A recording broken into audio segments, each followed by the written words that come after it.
Okay, so we've been talking about the feasts and festivals of the Lord, and hopefully you've seen according to Scripture that these feasts and festivals that it talks about in Leviticus are really just a shadow that find their substance in Jesus. That's what Paul writes in Colossians chapter 2, verse 15 to 17.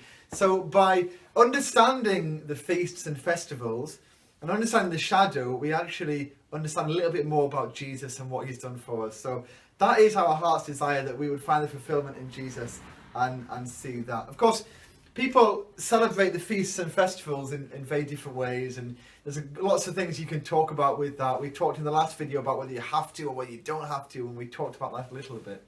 But there's a couple of things that I find really useful when we're talking about celebrating them. And the first one is, according to Colossians 2, 15 to 17, they're supposed to be a shadow that help find their substance in Jesus. So a good question to ask is, how does this help me know Jesus better?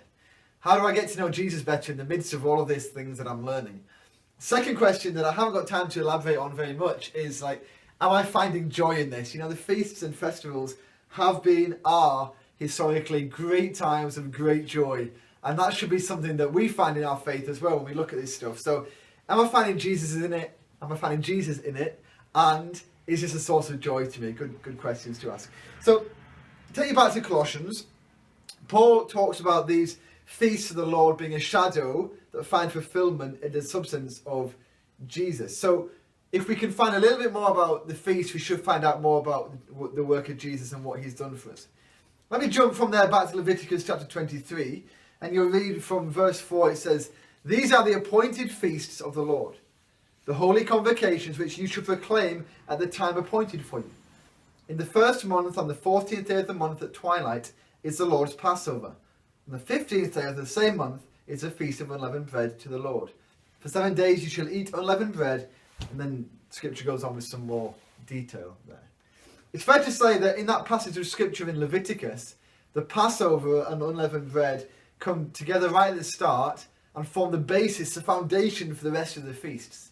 And that's a good way to be able to think about it from there as well. In the same way that Passover kind of makes a foundation for the understanding of the feasts, we can understand the work of Passover in Jesus being a foundation for our life with the Lord and all of that means.